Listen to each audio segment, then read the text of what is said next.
Oh, you did it. Thank you. I'm live. So we'll start in about a minute. It is 6:59, and we are here down on the Lower East Side in Nueva York.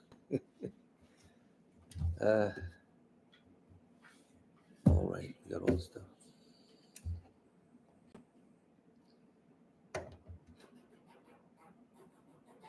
Aaron on tuba. Are you live, Tom? I'm live, I hope. Yeah. Maybe I'm not. Here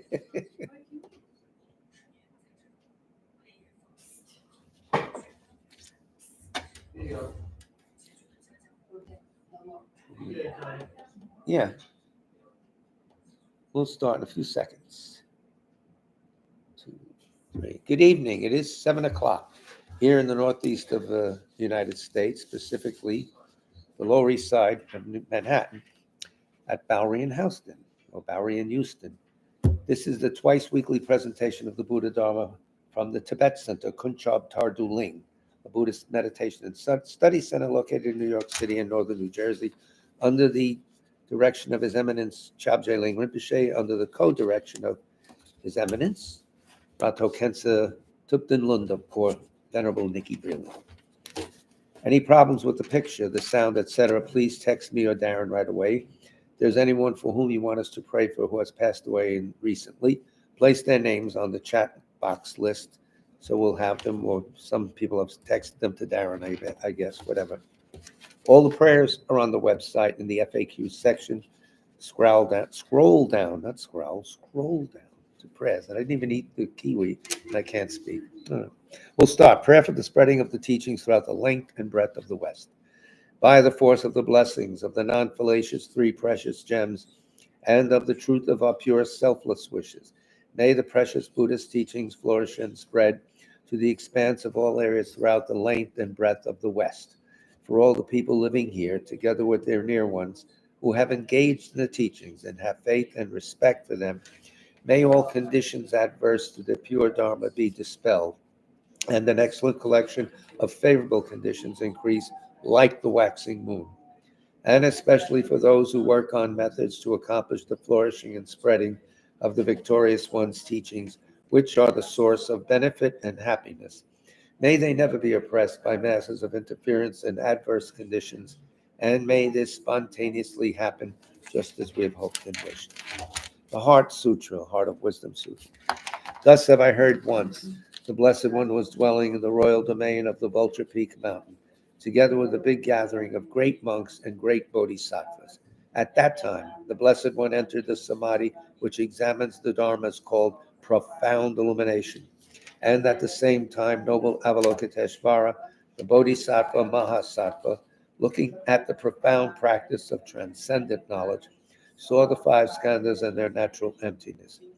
Then, through the inspiration of the Buddha, Venerable Shariputra said to Avalokiteshvara, how should those noble ones learn who wish to follow the profound practice of transcendent knowledge?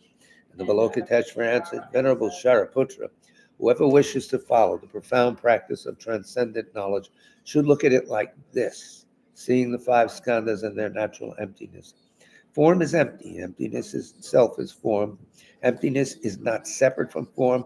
Form is not separate from emptiness. In the same way, feeling, discriminating awareness, compositional factors, and consciousness are empty. Thus, all the dharmas are empty and have no characteristics. They are unborn and unceasing.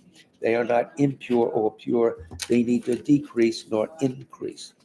Therefore, since there is emptiness, there is no form, no feeling, no discriminating awareness, no compositional factors, no consciousness, no eye, no ear, no nose, no tongue, no body, no mind, appearance, no sound, no smell, no taste, no sensation, no objects of mind, no quality of sight, no quality of hearing, no quality of smelling, no quality of tasting, no quality of sensing, no quality of thought, no quality of mind consciousness. There are no nidanas from ignorance to old age and death, nor their wearing out. There is no suffering, no cause of suffering, no ending of suffering, and no path, no wisdom, no attainment, no non-attainment. Therefore, since there is no attainment, The bodhisattvas abide by means of transcendent knowledge. And since there is no obscurity of mind, they have no fear. They transcend falsity and pass beyond the bounds of sorrow.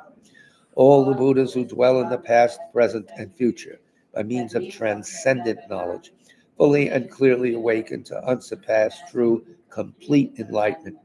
Therefore, the mantra of transcendent knowledge, the mantra of deep insight, the unsurpassed mantra, the unequaled mantra, the mantra which calms all suffering should be known as truth, for there is no deception. In transcendent knowledge, the mantra is proclaimed, Tayato Om Gate Gate Para Sam Gate Bodhisoha, O Shariputra. This is how a bodhisattva, mahasattva, should learn profound transcendent knowledge.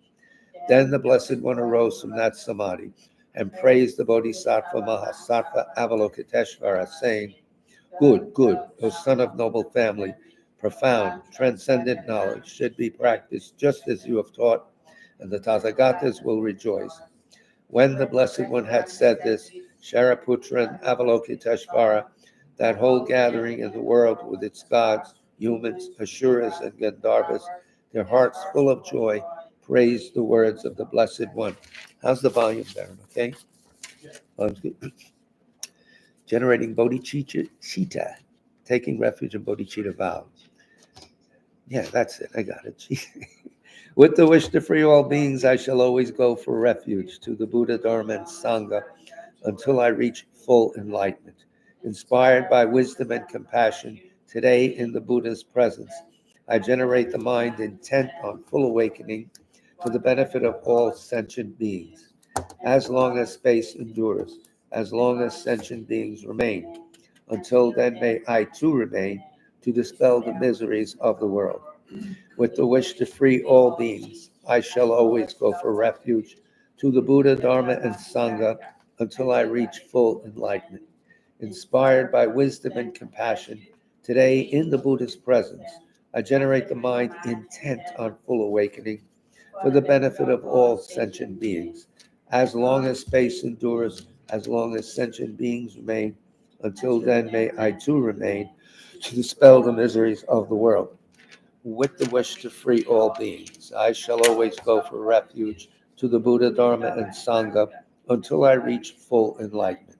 Inspired by wisdom and compassion, today in the Buddha's presence, I generate the mind intent on full awakening for the benefit of all sentient beings. As long as space remains, as long as sentient beings remain, until then may I too remain to dispel the miseries of the world. The word is actually space endures, but the old translation space remains. I'm such an old horse, I can't remember. No old dogs can't learn new tricks. I don't know. So tonight, what's on tap? First of all, first and foremost, we'll wind out chapter 14 of the Insight section of the Lama with some nice comments from Geshe Sopa. Then we'll go to the harmony of emptiness and dependent arising. This wonderful text I dug up out of my basement there, whatever, which is a commentary on praise of dependent arising. So, an older commentary by Lozang Gyatso himself. I don't know who translated it. It might have been Garrett. They deliberately don't mention a translator. So, it's some selfless individual. Unless the Buddha himself, who knows. And thirdly, if we have more time, we'll do a little low ring from the second volume of this soon-to-be 10-volume series. This is called The Foundation of Buddhist Practice by His Holiness, assisted by Venerable Tipton Chodron. So that's on the top. I don't know if we'll get to that because the topic from Geshe Sopa is very thick. It has to be done slowly and carefully. And you also have to find the page. It might take a week. Who knows? They don't have GPS for finding the pages of a book. That's terrible. This is the final chapter called Conventional Existence. And we'll pick it up towards the end of it. On page 213, 212, 213. This is the last of chapter 8 of his volume 5, Lamrim Commentary, commenting on chapter 14 of the root text, Steps on the Path to Enlightenment. Okay, so now we're oriented. Where am I? They're going to talk about how we see things and how we get attached to them, and just step by step. You've probably heard this already, but this way it's presented very nicely and easy to put into practice. Because why are we wasting our time learning stuff if we can't feel better after we learn it? So that's the purpose of this. So it's quoting Chandrakirti, and I'm going to pick it up before that, though. When this is the bottom of page 211. What does the phrase "not differently" in Chandrakirti's passage above means? He just said a thing about these afflictions operate not differently. Ignorance is an affliction, but the other things holding other minds don't operate not differently, he said, but not similarly. It's a very strange way of wording things. But anyway, watch this. What does the phrase "not differently" in Chandrakirti's above passage mean? If we interpret these words to mean similar in the technical sense, bearing the 5 similarities, we won't go through that now, it's very deep, then we will face some hard problems.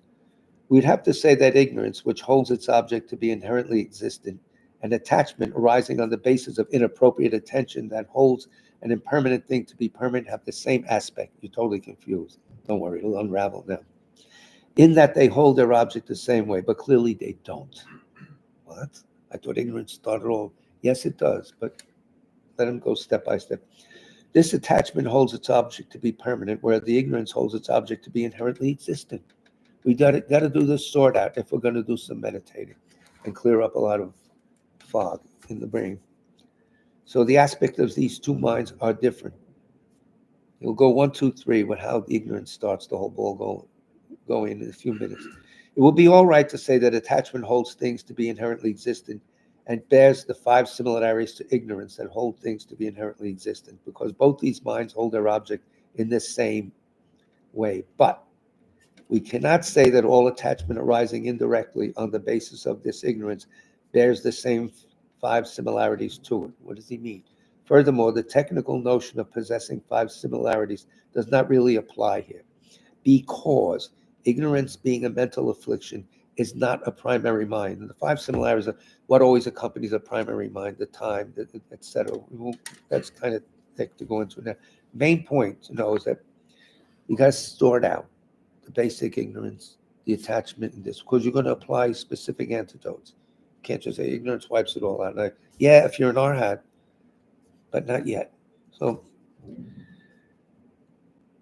ignorance, mental affliction is a primary mind. It is not a primary mind. It's a mental factor that is sometimes identified as a distorted wisdom.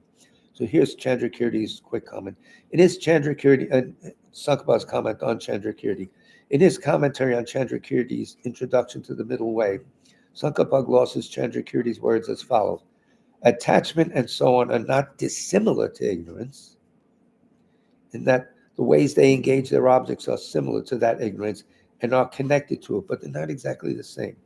He'll explain. Now, here we go with the 1, 2, 3 sequence that happens to you every minute of every day. And here's how you prove the truth of these statements. Number 1, how do attachment and ignorance engage their objects? 1, an object such as a pot. You always pick a pot. There's not much around. Or a vase. You want to make it nice. A pot naturally appears to be inherently existent to an ordinary mind perceiving it. Why? Owing to the imprints of ignorance within the mind stream. Oh yeah, that's a nice pot. This appearance is not in accordance with reality because it appears inherently existent. Number 1. Number 2, second step. Then a mind of ignorance, which is a mental affliction, holds the object to be inherently existent, appears and then holds. Appearing object and held object. We're going to do a little of that. Very important. This isn't some theory. This is this morning, tonight, tomorrow, unless you're enlightened. So, then a mind of ignorance, which is a mental affliction, holds the object to be inherently existent. This held object is not in accordance with reality. 3, next, inappropriate attention. Inappropriate attention superimposes particular attributes onto that object, such as holding it to be permanent when in fact it is impermanent. 1, 2, 3, and 4. This immediately gives rise to further mental afflictions such as attachment. So that's the whole sequence there in 5 lines. An object such as a pot naturally appears to be inherently existent to an ordinary mind perceiving it, owing to imprints of ignorance within the mind stream. We could take a footnote here and say, they also appear to arhats, eight-stage bodhisattva, but they don't go with it. They don't follow the next steps. So, but they don't not omniscient, so they still have appearances of inherent existence. So this appearance is not in accordance with reality. Two, then this is nanosecond, bing, bing, bing. Then a mind of ignorance, which is a mental affliction, holds that object to be inherently existent. This held object is not in accordance with reality. Next, third step, inappropriate attention superimposes particular attributes onto that object, such as holding it to be permanent when in fact it's impermanent. Oh, this is very valuable. This is very beautiful. Blah, blah, blah. Inherently beautiful. No. But 4, this immediately gives rise to further mental afflictions, such as attachment. I got to steal it. That's there. So, conclusion, the fundamental basis of a mind of inappropriate attention and any mental affliction arising from it is the ignorance that grasps things as inherently existent. Yes, that's how it starts. It appears to be inherently existent. If it just appeared, you did nothing about it, like the 8-stage bodhisattvas and arhats, but appears and then you hold to be inherently and you act upon it. There's the problem. Ignorance is the principal affliction. It is the basis on which all the other mental afflictions arise. Other mental afflictions, such as attachment, are dominated by ignorance, so they engage their appearing objects in the same way, in a way similar to ignorance. This is like saying, for example, and this is a weird example, you got to hear it. This is like saying, for example, it's trying to say that things are not the same, but not different. This is like saying, for example, that when two people travel to San Francisco by bus, they are traveling in the same way, but if one of them flies, they are not. Well, that's all right. So the words not differently, and it probably is something else in Tibetan, in Chandrakirti's passage above, do not refer to bearing 5 similarities in the technical sense described earlier. So it's not good. That's a technical topic. It goes on, and you would lose the core of the meaning. So he's sort of taking a nice solo here. He continues on page 213. Attachment does not necessarily have the same aspect as ignorance.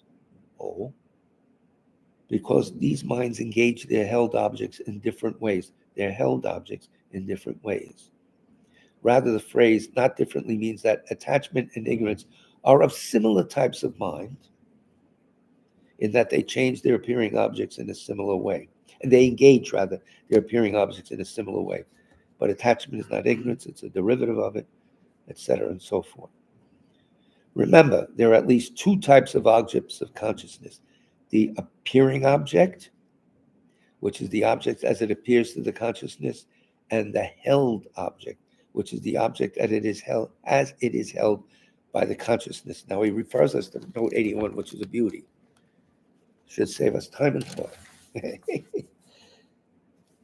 appearing object may also be considered in various ways. To a mind apprehending a pot as beautiful, the pot appears, being beautiful appears, and being inherently existent appears. That's what's going on, all these 3 things. So a pot holding a mind apprehending a pot as beautiful, the pot appears, being beautiful appears, and being inherently existent appears. First shot. Why does it appear to that mind? Because the mind is conditioned by ignorance from time way back. We don't know at the beginning.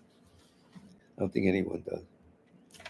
All mental afflictions are types of consciousness. Okay. There are 2 types of mental afflictions, innate and contrived. Contrived afflictions arise as a result of taking to heart certain philosophical systems or religious training or other deliberate constructs. In contrast, the innate afflictions arise naturally owing to tendencies that have functioned within our mind stream from time without beginning. A mental affliction never holds its object correctly. This means that its held object is always mistaken, appears and held wrong. So, even though these mental afflictions are innate, the way they hold our objects can be eliminated by valid reasoning. It's innate, no problem. Good reasoning. In that case, the held object grasped by a mental affliction is not even conventionally existent. It is totally wrong. There's no such thing as inherent existence. It doesn't exist. Inherent existence exists conventionally. No, it doesn't. Different category. Got to go over this. For example, conceiving the person to be permanent is refuted by valid reasoning that confirms the opposite, namely that the person is impermanent. You don't have to go all the way into inherent existence to get rid of the fact that George is impermanent as he keels over at the bar. That's the end of George. Valid knowing or valid reasoning relies on the truth, and thus it completely destroys a wrong cognition. An innate consciousness that holds its object correctly is valid. All living beings, including animals, children, and philosophers, have similar sense consciousness that perceives odors, shapes, sounds, and so on. These sense consciousnesses arise naturally, independence on tendencies and other causes and conditions. They do not depend on any philosophical belief system. We all see the red house, the green car, whatever. The objects held by these naturally arisen sense consciousnesses cannot be negated by valid reasoning. What? This is because valid reasoning, that's not looking into the inherent nature of it, supposed inherently. This is because the objects established by these sense consciousnesses, such as forms, sounds, smells, and so on, are conventionally existent. Yes, we're forgetting about inherent existence. What's true for the world, we're accepting right now. Letting go of the inherent existence thing. We'll come to that when we go to court, something like that. So that's if this legitimately exists, even though it's they call the truth for conceal, it legitimately exists, and we can use this knowledge in the world to get out of this situation where we see just inherent existence. Very funny. So, thus, some innate consciousnesses are correct, and some, such as the egotistic view, are incorrect. In this sense, we can say that there are two types of innate mind: those whose objects are negated by valid reasoning, and those whose objects are not negated by it. Now, although an object held by a valid sense consciousness cannot be negated, a conceptual consciousness that arises from it might be. When a sense conscious person perceives color, shape, and so on, a thought regarding it naturally arises. Think about it. Think about the blue or something, whatever. There's no special kind of reason, examination, or education involved. Someone said blue, oh yeah, blue. That's it. If the thought grasps its objects incorrectly, then it can be negated. Usually, as soon as we see an object, attachment or aversion naturally arises in split-second time, perhaps even without our awareness of it. Another reason to slow down the mind and watch this process. All the trap starts, all the trouble starts. You want to get out of samsara? Come here. Come to Tibet Center. This is why innate afflictions such as attachment and hatred are so difficult to remove. Yeah, they're very insidious. They sneak in. They're operating like the way things should operate. You need good logic that stands aside everything, and then convince yourself slowly. The grosser problems than the more subtle ones. In order to totally remove the innate mental afflictions, we must eliminate ignorance, that thing that starts the chain going. Because these afflictions depend on and are influenced by ignorance. We like to say it's their oxygen. Ignorance cannot be removed without engaging in ultimate analysis, not just valid reasoning, ultimate analysis. That's a special case. So, Tsongkhapa gives us some advice here. He said, take to us. No, he doesn't say take to us. He says that in the Prasangika tradition of the great masters, Buddhapala and Chandrakirti, it is very difficult to understand how to establish conventional things because a thing existent by its own nature is negated even conventionally. A thing existing by way of its own nature is negated even conventionally. It also often happens that when people try to negate things as inherently existent, they conclude that they are totally non-existent. And that's all the way up to the highest school until then. And when they try to establish things as existent, they conclude that they are inherently existent. We're going to hit this topic in the next section when the Lozang Gyatso weighs in. Lozang, you ready? He's in the green room right now. He's enjoying tea. Most people think that if things don't inherently exist, then they don't exist at all. And this isn't just the guy on the street. These are some of the other schools, Tantrika, Yogacara, etc.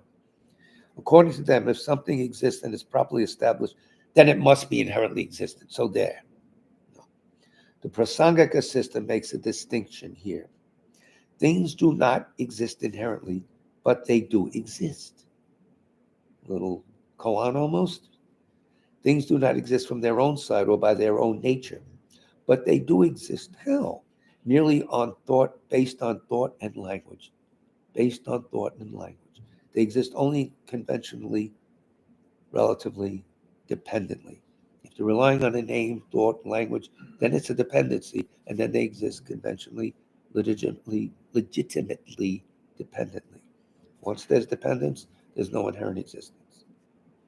That's a slogan from my latest campaign. So, although it is extremely difficult to understand this, he's going to wrap up the chapter. We will have no certainty regarding our practice. We do not know how to establish conventional things properly. How do you float in the world where everything appears normal, inherently existent, and it ain't? You can. We do it. And you can get out of the world by that. Nagarjuna said, by the conventional, the ultimate is shown. By the ultimate, suffering is removed. So that's very simple. 4 lines. Thank you, Naga J. Without a clear understanding of the wisdom side, the practice or method side will be unstable. Very important now. Oh, what about bodhicitta? That's right. You don't have a firm grasp of the wisdom side.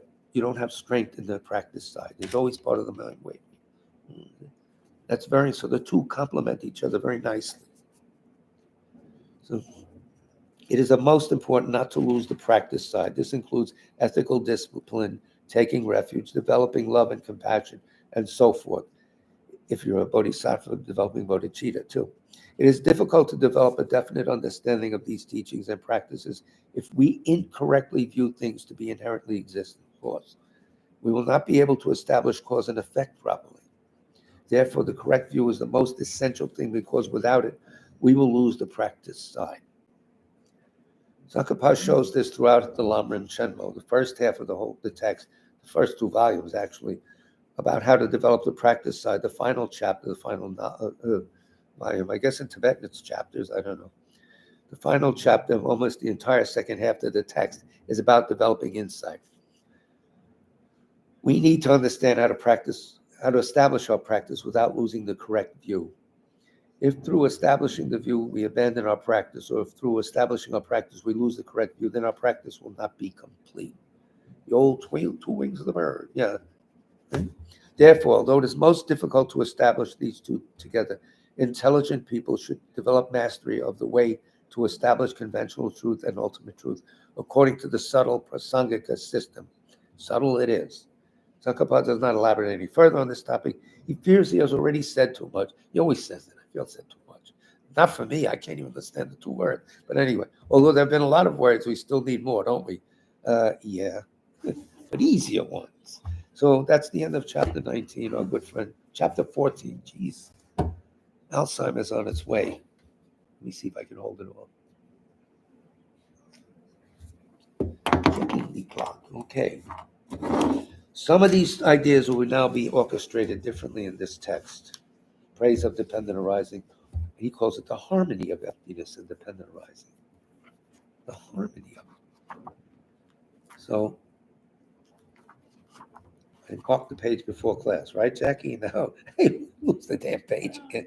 Jeez Louise, that's not a big book. It's very small. I have it. He's commenting on whatever depends on causes and conditions is empty of inherent existence. You just freeze right there and sit on these 2 lines. It's empty of, it depends on causes and conditions. By definition, empty of inherent existence. It's not running its own show. I'll pick it up. This is on page. They never paginate the title page. I hate that. Page 45. I think, does Lactor still have these books around? Yeah. Find out. I'll buy one then, and I'll put it in the Tibetan library. This is an ace. Cuts down a lot of time. Mark, you want some coffee? I do. So the middle way consequentials, I'm picking up halfway through the page at 45 to save time. For the sake of illustration, the middle way consequentialists argue that all phenomena arise in dependence on causes and conditions that are therefore not established from their own side, do not exist by way of their own entity, and are not inherently existent. The theme, we've been hearing this. Understanding this thoroughly is the way to remove the troubles of this transitory world. So it's not a waste of time. Apart from the consequentialists, however, most schools of thought, Buddhist and non-Buddhist, Western and Eastern, assume that phenomena do exist inherently in the way that they appear. Western too. Oh. Christians accept that the world was created by God, while God's existence, on the other hand, is not under the influences of causes and conditions. If the creation of God is discussed at all, the answer would seem to be that he is eternal or self-created. Many Hindu traditions adopt a similar point of view, crediting the creation of the world to a deity, Ishvara, who himself is unaffected by causes and conditions and who abides beyond fluctuation and instability. So both Christian and Hindu philosophers point to a cause and effect relationships when trying to explain how things came about and how they exist. Sneaky, cause and effect. Ooh. He's very clever. He's plain, smooth language. He's laying it out. Tracing the causes backward, they arrive at a primordial being who stands outside the realm of change, an ultimate source from which all other phenomena derive their truly or inherently existent natures. I think Trump thinks he's that way. What a schmuck. I mean, no editorials, please. Sorry. The Hindu schools who accept rebirth view this I or self in a similar fashion. He's subtly bringing more. According to their reasoning, we observe ourselves working, reading, eating, and so forth. Then, tracing all these actions back to their source, we arrive at the self. It is the, quote, I which causes all these actions to be performed. The source of our actions, they argue, has to be something substantial, truly existent, even unchanging. If the I is forever changing, they say, how can we speak of an I that goes from one life to another? However, if we look at the implications of these assertions, for instance, that there is no such thing as a created deity who does not change, or that the I is permanent or unchanging, we'll find that they create rather more problems than they solve. Are not God before the universe and God who has created the universe necessarily different? And is it not the case of the former changing into the latter in the same way that a childless woman has to change in some way in order to become a mother? A God that is beyond change and a God that is the creator of the universe are therefore incompatible. That's their logic at work. The idea of an unchanging I is similarly problematic. The God thing I wouldn't push with other people because people rely on that idea of a deity, fine, temporarily as they go up the spiritual ladder over many lives. Sometimes useful, prevents a lot of violence and hate in the world. Good, invent more. The idea of an unchanging I is similarly problematic. Unfortunately, there are many intelligent people these days who have come across one or two defective systems of thought and have identified many faults. This has discouraged them and had led them to forsake the study and practice of religion and philosophy entirely. Some people looked into the way. That's all. I don't believe with that. That's all hooky or whatever. So, a worldview very familiar to Westerners who are coming into contact with Buddhist ideas these days is that formed under the influence of scientific discoveries and techniques of investigation. So, a few comparative remarks about science and Buddhism. I think we did this a little yet last time, right? Remember this? Anyway, they both have a fundamentally reasonable approach to learning things. Assume nothing has to be empirical. In science, everything is empirical. What's the word? Validation through the senses. Right? The senses we know are limited, but that's all right. Obviously, scientific investigation has revealed things that Buddhism has not touched upon, and vice versa. But it'd be difficult to point to a subject where the two systems' assertions actually clash. This gives grounds for supposing that as research and investigation continue in two ways, the two ways of thought could come closer together. And they're doing that, the mind and life things. It's very interesting. If we compare the theories of the origin of the universe and its contents presented in the scientific and Buddhist tradition, a similar view of the process emerges. Science says, well, before that, there was this. There was something that caused the Big Bang. We can't point to a certain cause for everything happening. All the universes.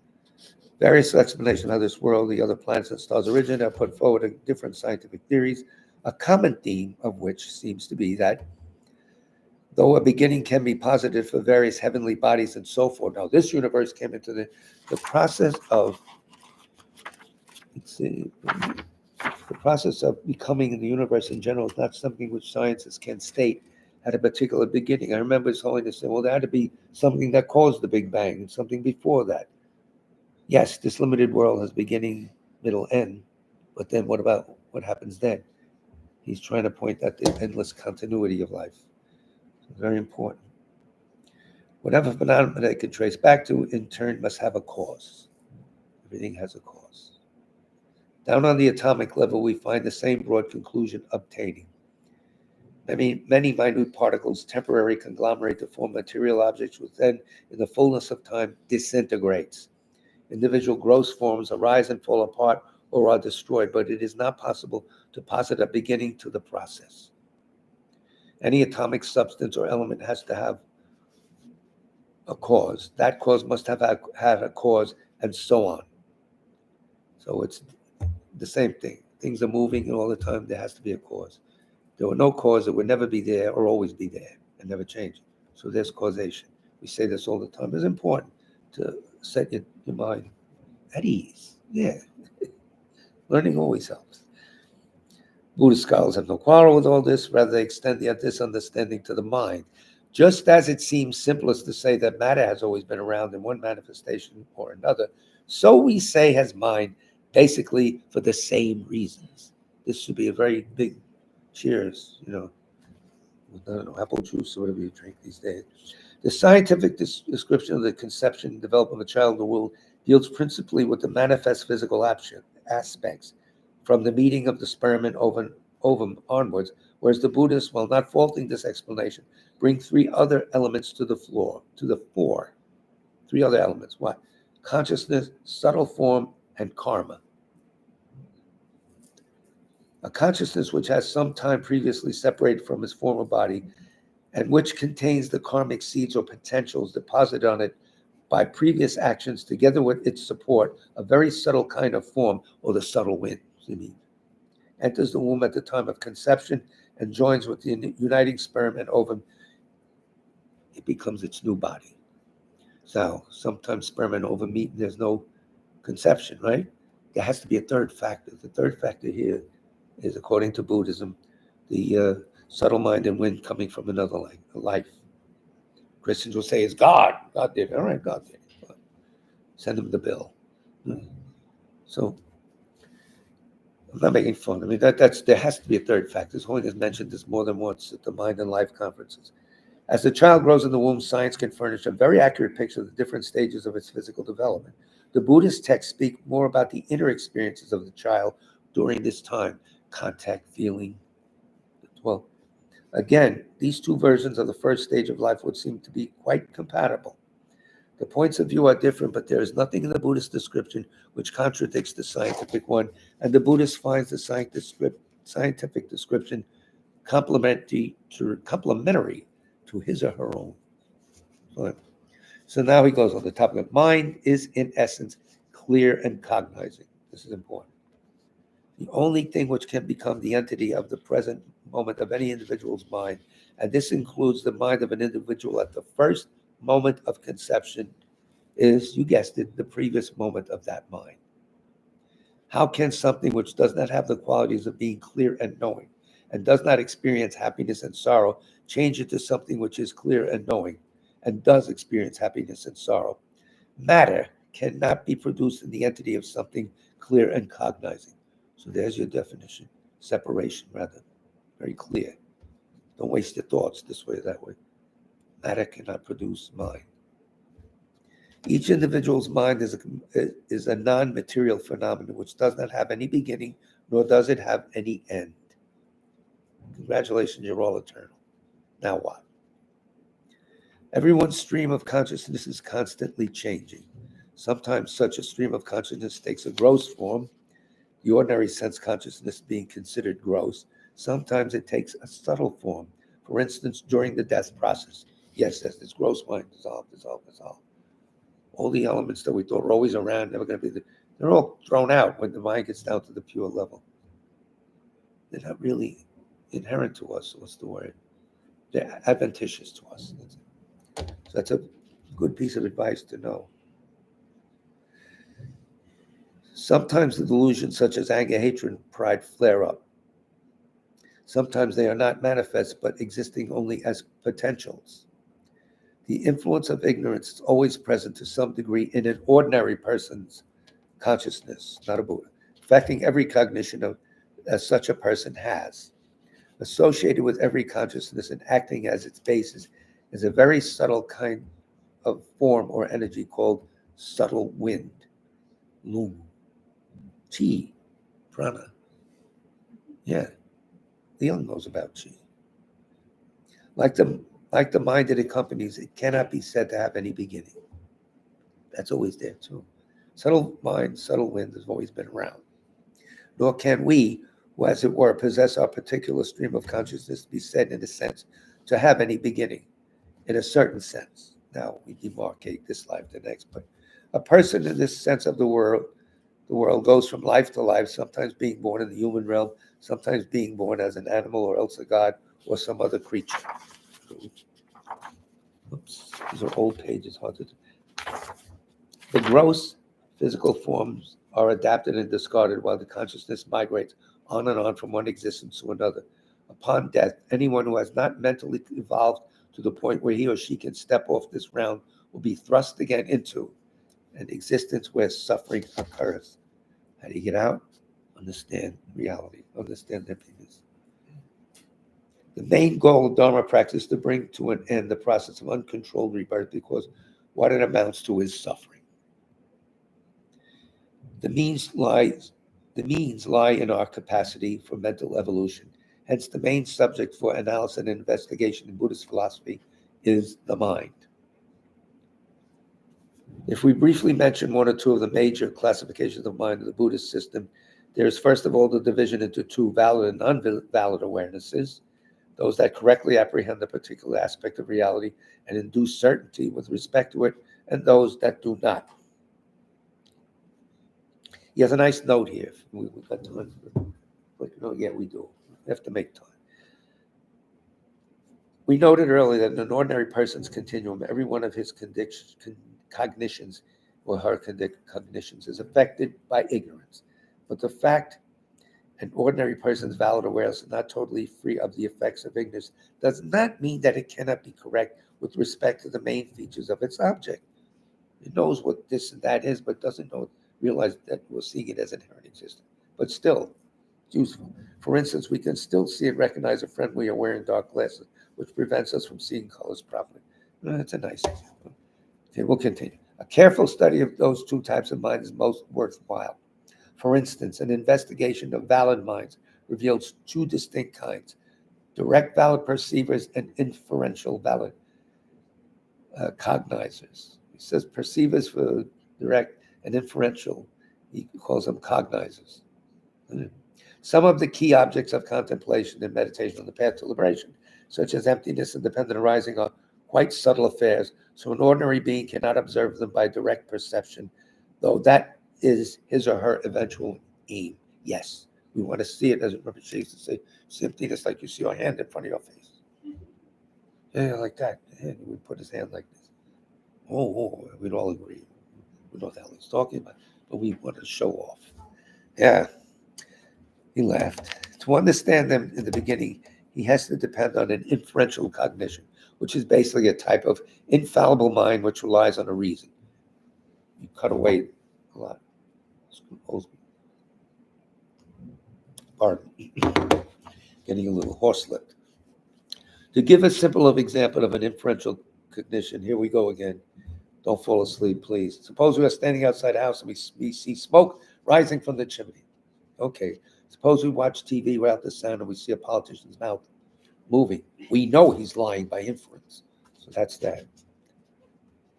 I don't know. Salesman mouth, maybe? Yeah, I bet. Okay.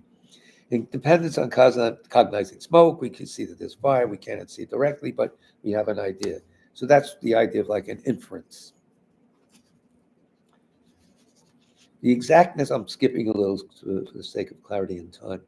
The exactness, thoroughness, and helpfulness of the Buddhist treatises on psychology could easily be illustrated with many examples, but perhaps enough has been said now to plant the suggestion that just as science has evolved its own appropriate method of experimentation and investigation and has made many countless discoveries, mainly concerning the external world, just so has Buddhism adopted and developed the techniques of analysis and reasoning, to say nothing concentration and meditation, to its own purpose of formulating the laws by which the mind operates. So we're looking at the internal world, not with instruments that enhance our senses, but instruments of reason and meditation that enhance our mental ability. So to provide the base of our step-by-step evolution to the highest state of happiness. We got all that. That's nice. So understanding how cause and effect of the relationships are interpreted in the Buddhist schools, we find two contradictory views, and here it is. He's starting to get into the four schools. The way he does it, very helpful. The quotes in the quotation from the praise for dependent arising at the beginning of this chapter, Tsongkhapa sets forth the view of dependent arising that is exclusive to the consequentialist schools, the Prasangikas, etc. In contrast, the lower Buddhist schools adopt quite the opposite stance and argue that the fact that something arises in dependence on causes and conditions actually establishes that it is inherently existent. What? The same reason we're using the lower schools, let's come here now, detect no discrepancy between the appearance of phenomena as inherently existent and their actual mode of existence. That's the way they are, don't tell me. When all is said and done, some of them would argue, we can see with our eyes that things are inherently existent. If we refuse to accept our own bare sense perceptions as valid, how can we possibly discriminate between what exists and what does not? We have no choice but to say that our sense perceptions are by and large in direct contact with reality. Things like cups, houses, and tables, which appear to our senses to exist by way of their own independent entities, really exist in that way. Lower schools are all holding this to a different degree. Certainly, such things are created from causes and conditions, but could they really exist if they did not have independent entities? Nagarjuna, the great Indian commentator, pioneered the middle way school of interpretation and brought what are known as the great vehicle of Mahayana teachings into the mainstream of Buddhist practice, sets forth two opposing views. You heard this before, we'll hear it again. The lower schools, if all these are empty of inherent existence, there'll be no arising and disintegration. For you, even the four truths would become non-existent. And Nagarjuna is the consequentialist viewpoint. He says, if all things are not empty of inherent existence, there'll be no arising and disintegration. For you, even the four noble truths will become non-existent.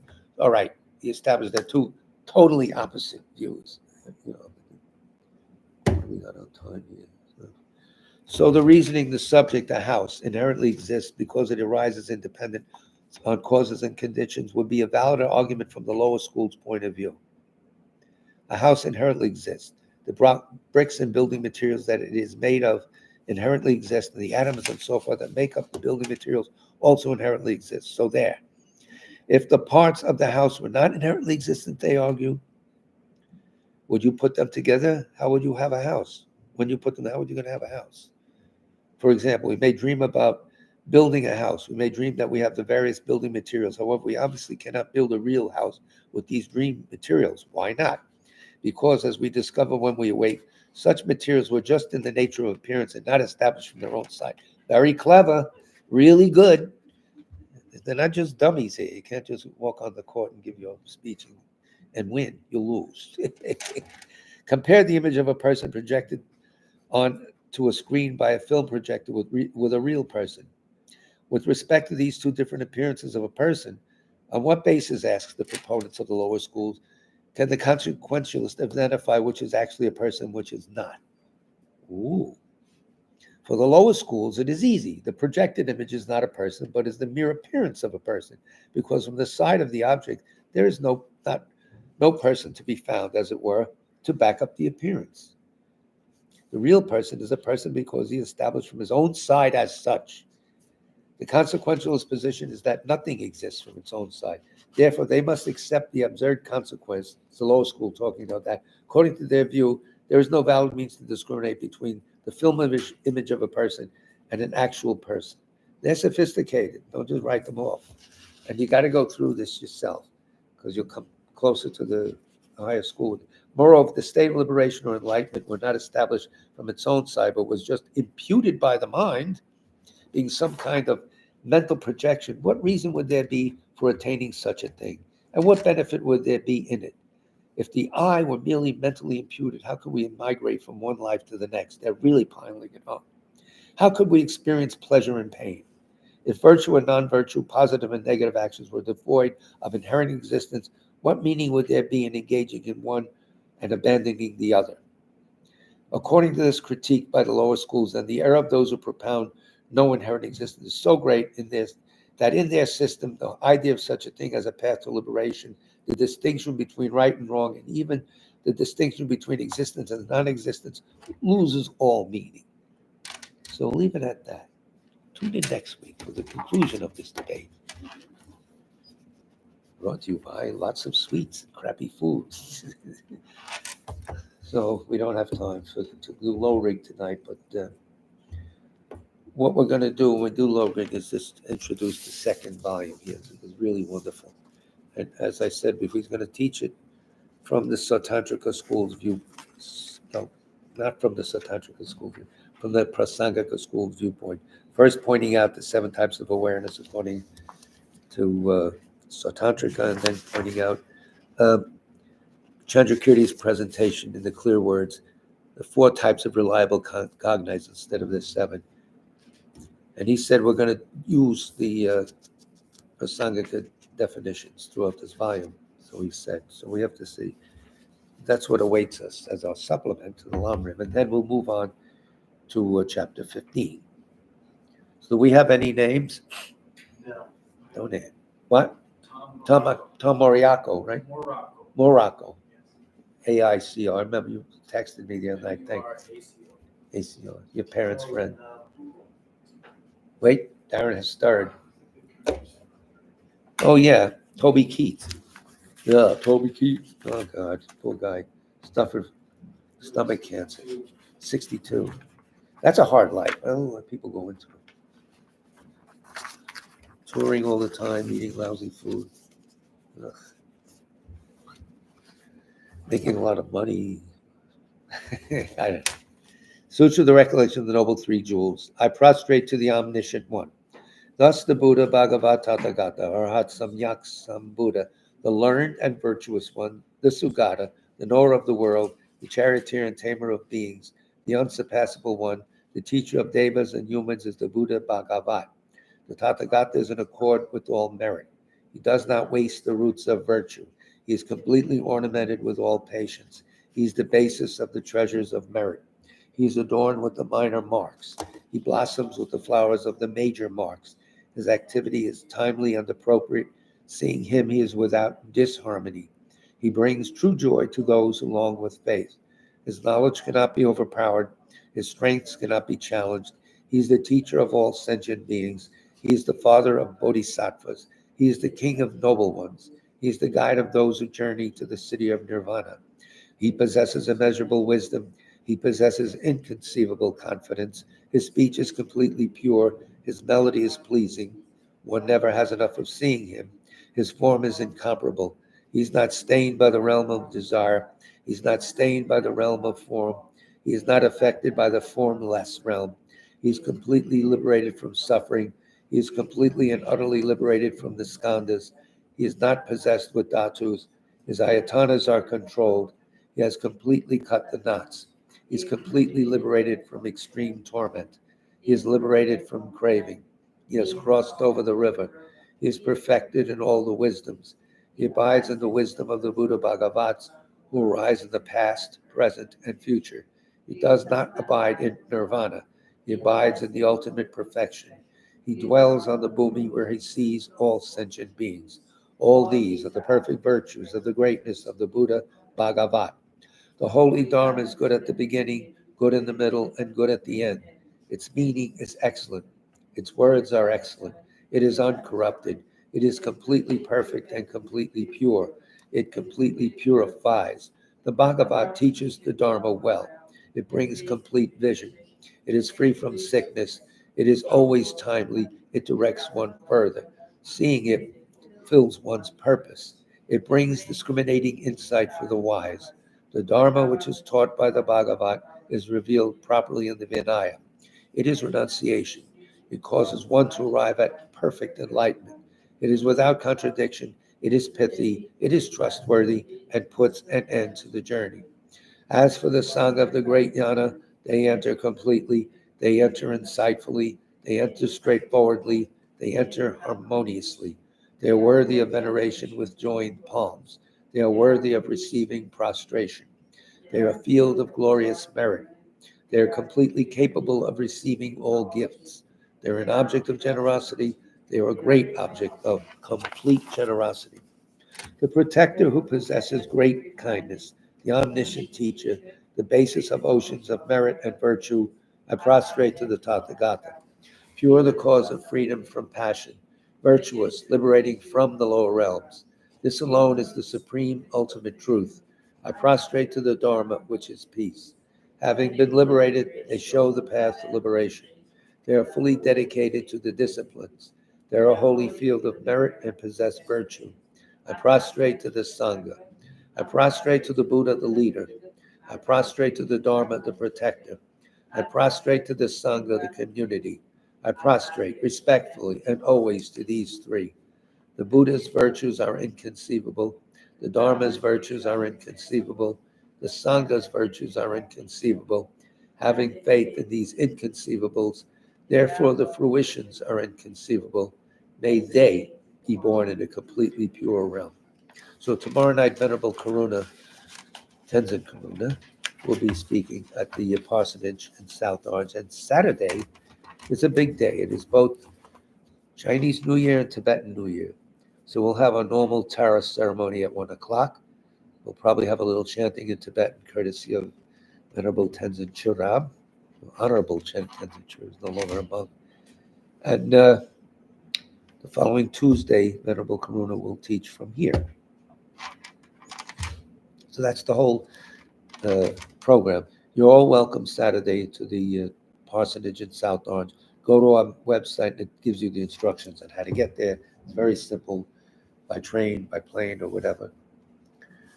And what else is on tap? We're hoping to plan properly for the arrival of Ling Rinpoche for a day, 2 days, short days, at our parsonages in South Orange for a needed rest. We don't know yet if we're going to have a public thing or not. Probably on the internet anyway. It may not be live. They said, unless you check with us, you can't have it live. I think they'll let us have it live. But it's hard to get everyone in that house. It's very small. It's not zoned for a public assembly, etc. It'd be uncomfortable. So hopefully if we can get a public place and he agrees to it, I think maybe he might want just a short rest because this is his center. And he'll be teaching a lot in the New York area. So Shanta Davis Center at the Queens Community Center, extensive teaching. So there'll be an opportunity for everybody to see. That's it. So thank you very much for your patient listening. Big love to all of you.